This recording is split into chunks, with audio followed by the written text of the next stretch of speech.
So we see the spirit of the seas within dwells there. Here come the teachings on introspection, and there'll be some very interesting teachings for you there tomorrow. The grandfather's undeath in the north, that's the direction where the storms come from. So when we have red there, that's saying it takes the very strength of life, and blood is the symbol of all life. As long as your blood is flowing, you're alive, no matter how dead you may look. And when it stops flowing, you're dead, no matter how much we want you to be alive. As Leviticus 17:11 says, the life of the flesh is in the blood, and the blood is the life thereof. It takes the very strength of life and the courage of life to face the storms that come, because we're talking not only about snowstorms and blizzard storms, but you just received a notice that, oh, this job you've been working on for 17 years, and you look for retirement at 20, and now there's going to be no pension or anything, they're shutting the whole place down. What a storm you're facing.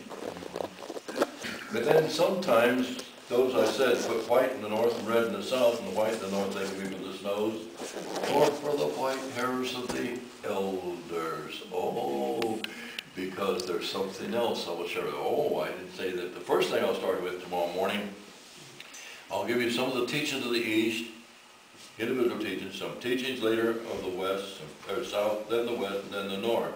And then I'll get into the cycle teachings. So, based on what you've had prior to all of that, then when I get to the cycle teachings, life begins, we call it childhood. It reaches the time of the passions, that's youth. Then the maturing of the day, that's the adult. Leaving you with the elders, oh, the white-haired elders. And there are many other cycle teachings that I'll share with you tomorrow. And some of them, when I give you the teaching, the first thing you're going to say was, so what? And then all of a sudden I'll allow you to see it in a way, it'll be, oh, and you look for those. So, you may have friends tomorrow that you want to make sure to be here for this and want to call them and say, hey, you better get over here. I think we're in for a real journey, different from what you're used to having. A new way of looking at your own spiritual journey. And again, I would say, whether we were just Methodists here, or Methodists and Shakers, and Indians and Jews and Buddhists and Muslims, I would say, I believe that we will all receive something that will help give greater breadth, depth, and height to our journey.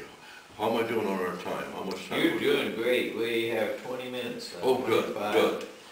So, I've just tonight wanted to give you a brief overview of where we're going.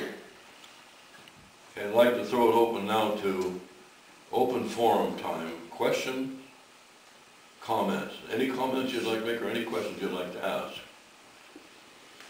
You know, you think of the nucleus of a cell. Pardon? The nucleus of a cell. And then you think of what's surrounding it. Each cell is the wheel. Yes, yes, yes. And we have trillions of cells. Oh.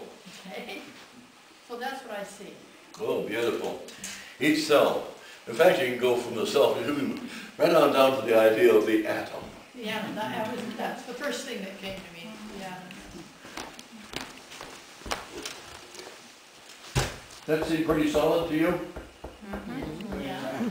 Oh, yeah. Now, when you look out there in that sky tonight, if it's not cloudy, a star here and a star there, do you think you ought to be able to shoot a rocket between those stars pretty easy? Yeah. I mean, there's plenty of room between them? The atoms in this chair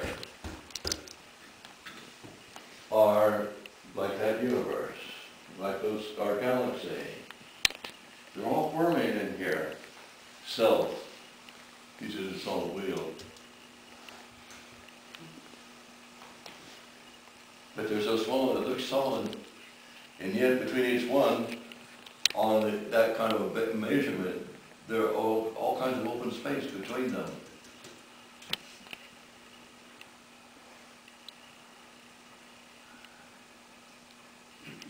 Sometimes we think of our lives as falling apart, all loose, there's no connectedness.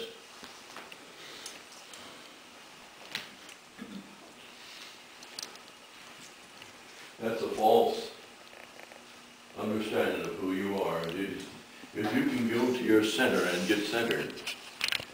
And bring the fullness in. Your life is solid.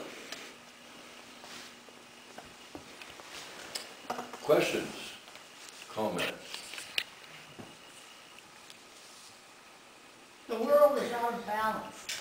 Pardon? The world is out of balance because man within himself is out of balance. Yeah, yeah. Hey, many people, now some of you in this circle, your lives have been running pretty smooth. But knowing people in those 47 years I pastored churches, you get to a group this size, there's at least one, if not more. And life is an awful bumpy road.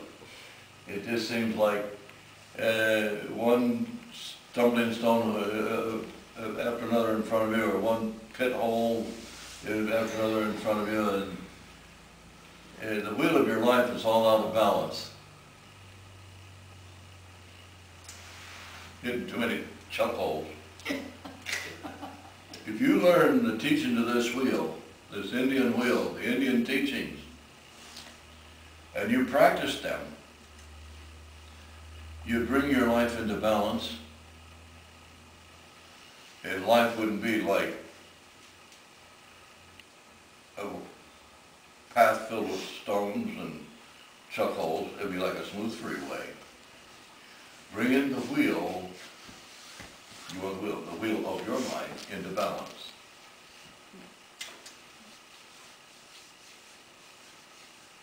When I ask for questions now, I want you to know that sometimes I can go to an elementary school and 3/4 of the group got their hands in the air with questions. Some of you are not asking your questions because you think, oh, my question's stupid and foolish. No question is stupid.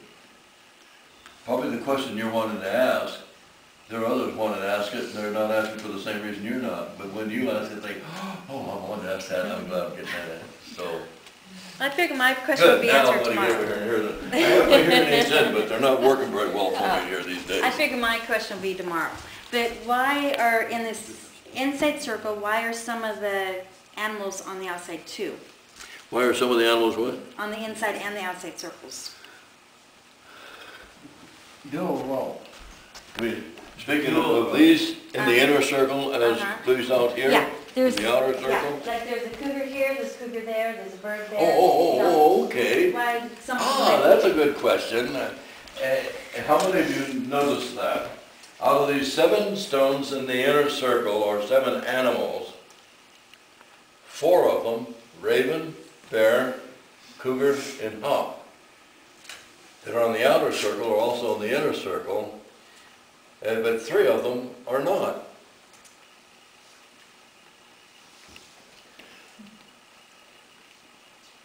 My answer to that would be this.